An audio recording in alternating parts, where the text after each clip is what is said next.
प्रयागराज में युवाओं द्वारा धरना प्रदर्शन किया जा रहा है। इसका प्रमुख कारण ये है कि आरओ, एआरओ और पीसीएस की परीक्षा 2 शिफ्ट में कराई जा रही है। इसको 2 शिफ्ट में क्यों करवाया जा रहा है? ये मुझे भी नहीं समझ में आ रहा है। अब सरकार को समझ में आ रहा है। सरकार कह रही है कि हमारे पास इतनी प्रशासनिक व्यवस्था नहीं है। हम सिर्फ 41 जिलों में ही हमारा ये सेंटर करवा सकते हैं, उसके अलावा हम 75 जिलों में से 41 जिलों में ही करवा पाएँगे ये एग्ज़ाम, और जिलों में नहीं करवा पाएँगे। तो मैं उत्तर प्रदेश सरकार से पूछना चाहता हूँ कि ये इतना बड़ा महाकुंभ का पर्व होता है जिसमें 30 करोड़ के आस-पास लोग एकत्रित होते हैं। अगर आप ये नहीं एक एग्ज़ाम नहीं करवा पाएँगे जिसमें 10-5 लाख लोग या 2-3 लाख लोग आके बैठेंगे और वो भी 75 जगहों पर होना है, तो महाकुंभ, इतना बड़ा महाकुंभ कैसे करवाएँगे जो कि एक ही जगह होना है और उसमें 30 करोड़ लोग आने हैं। 30 करोड़ लोग मतलब आप समझ के देखिए, पूरे US, United state of America की पूरी पॉपुलेशन मतलब 30 करोड़। उत्तर प्रदेश की पूरी पॉपुलेशन मतलब 30 करोड़। उत्तर प्रदेश के सारे लोग एक ही जगह एकत्रित हो जाएँ, इतनी पॉपुलेशन जब कुंभ में आएगी, तो आप कैसे प्रबंधन करेंगे जब आपके पास उचित प्रशासन नहीं है, अच्छा ढंग का प्रशासन नहीं है, अच्छे ढंग के सिस्टम नहीं है तो? आप किस तरह से इस पूरे के पूरे महाकुंभ की संरचना रचेंगे? जिसमें आप ही दावा कर रहे हैं, आप ही का सांस्कृतिक विभाग दावा कर रहा है, आप ही दावा कर रहे हैं कि 30 करोड़ लोग एकत्रित होने वाले हैं। लेकिन जब आपके पास पुख्ता इंतजाम नहीं है, सिर्फ 5 लाख लोग या 4 लाख या 2 लाख या 1 लाख लोग ज़्यादा से ज़्यादा आरओ, एआरओ और पीसीएस तीनों परीक्षाओं में बैठेंगे लोग, इतने का भी सही से एग्ज़ाम करवा पाएँ और आप 2 शिफ्ट पे एग्ज़ाम करवा रहे हैं। या तो आप भ्रष्टाचार करने के लिए ऐसा कर रहे हैं, या तो फिर आपके पास जब व्यवस्थाएँ नहीं है तो क्यों ही करवा रहे हैं? और बात ये ही नहीं है कि आज ही क्यों करवा रहे हैं, इससे पहले क्यों नहीं करवाए? आप प्रदेश में 6-7 साल से सरकार चला रहे हैं, आज से पहले आपने क्यों नहीं ऐसा किया? आज ही, इस बार ही या तो करप्शन करने के लिए ये हुआ है, और या तो आपका प्रबंधन अगर काम नहीं कर पा रहा है, आपकी प्रशासनिक व्यवस्था ठीक नहीं है, तो आप मत करवाइए। सारे आयोजन रद्द करवा दीजिए। भाई, हमारे देश के प्रधानमंत्री जी कह रहे हैं कि वन नेशन वन इलेक्शन करवाएँगे।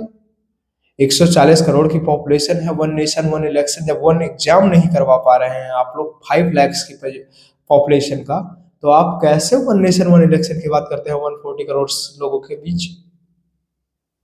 कौन से नियम कानून के माध्यम से आप ऐसी बातें कर रहे हैं? ये ठीक-ठीक करप्शन का मुद्दा बना रहे हैं आप पैसे कमाने के लिए। आपके पॉलिटिकल लोग, आपके अधिकारी लोग, ये दोनों लोग अपनी जेबों को भरने के लिए इस प्रकार का परीक्षा करवा रहे हैं, जिसमें क्या होगा कि पहली शिफ्ट वाले तो हार्ड परीक्षा देंगे, दूसरे शिफ्ट वालों को परीक्षा का कुछ ना कुछ मिल ही जाएगा। वो उस परीक्षा के हिसाब से कुछ ना कुछ तैयारियाँ कर लेंगे, उनको ज़्यादा आसानी होगी। इससे कैसे पूरी तरह से निष्पक्ष परीक्षाएँ हो पाएँगी? बहुत सारे ऐसे बिंदु हैं जिन पर चर्चा होनी चाहिए, और इस जो नॉर्मलाइज़ेशन का ये पूरा का पूरा प्रोसेस है, इसको तुरंत रद्द किया जाना चाहिए। लोक सेवा आयोग से मैं करबद्ध निवेदन करता हूँ कि अगर आपको निष्पक्ष दिखना है, निष्पक्ष रहना है, निष्पक्ष अपने बारे में बातें करवानी है, तो ये कमाने का ज़रिया छोड़कर शिक्षा के मुद्दे पर फोकस करिए, क्योंकि इस देश में वन नेशन वन इलेक्शन भी हो सकता है। इस देश में जब 30 करोड़ की पॉपुलेशन वाला प्रयागराज कुंभ मेला करवा सकता है, जो कि पूरे यूनाइटेड स्टेट ऑफ अमेरिका की पॉपुलेशन है, जो कि उत्तर प्रदेश की पॉपुलेशन है, इतनी बड़ी पॉपुलेशन को जब ये हैंडल कर सकता है ये प्रदेश, तो क्या ये 5 लाख लोगों का एग्ज़ाम नहीं करा सकता? मैं देश के इस सूबे के मुखिया, उत्तर प्रदेश के मुखिया योगी आदित्यनाथ जी से भी करबद्ध निवेदन करता हूँ कि कृपया करके इसको त्वरित संज्ञान में लेकर इस पर कार्रवाई करिए, और जो भी इसमें कमाने का ज़रिया ढूँढ रहे हैं, उन पर भी कार्रवाई करिए। लोक सेवा आयोग के अधिकारियों को तुरंत इसको रद्द कर देना चाहिए, नॉर्मलाइज़ेशन की प्रक्रिया को, और जैसे पहले एग्ज़ाम होते थे, पूरी निष्पक्षता के साथ। ये ना हो कि पेपर है या पानी समझ में ना आए, लीक ही हो जाए। ड्रेनेज की फुल व्यवस्था के साथ, पेपर जैसे होता है निष्पक्षता के साथ वैसा करवाएं।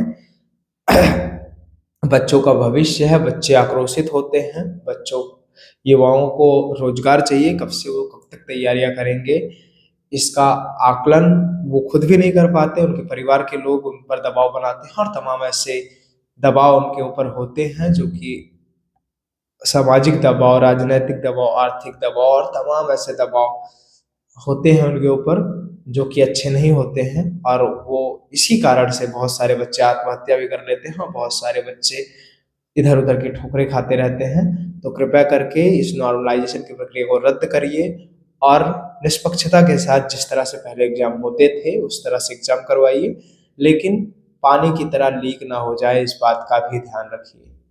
बाकी फिर से आपको एक बार याद दिला दें, ये 75 जिलों में पूरी व्यवस्थाएं होनी चाहिए एग्जाम करवाने की। 75 के 75 जिलों में एग्जाम हो सके ऐसी एक व्यवस्था बनाई जानी चाहिए। प्रशासन की कोई कमी नहीं है, प्रशासन पूर्णतया पूर्ण है। जब महाकुंभ जैसे मेले को 2019 में कम से कम 28 करोड़ लोग आए थे और उसको सिर्फ एक एक जिला प्रयागराज संभाल सकता है, तो ये पूरा उत्तर प्रदेश है, इसमें 41 जिलों में ही संभल जाएगा। वैसे 75 जिलों में इसके सेंटर होने चाहिए, लेकिन इस बात का ध्यान रखें कि ड्रेनेज व्यवस्था सही हो, लीकेज ना हो। बाकी आप इन तमाम अप्रत्याशाओं के विषय में, छात्रों के धरना प्रदर्शन के विषय में और उत्तर प्रदेश के मुखिया योगी आदित्यनाथ जी के विषय में जो उन्होंने अभी तक इस पे संज्ञान नहीं लिया है, उनके विषय में क्या समझते हैं अपनी राय कमेंट बॉक्स में जरूर दें। आप नेटवर्क भारत देख रहे थे, मैं हूं आपके साथ गौरव नायक। जुड़े रहिए हमारे साथ और देखते रहिए हमें। धन्यवाद।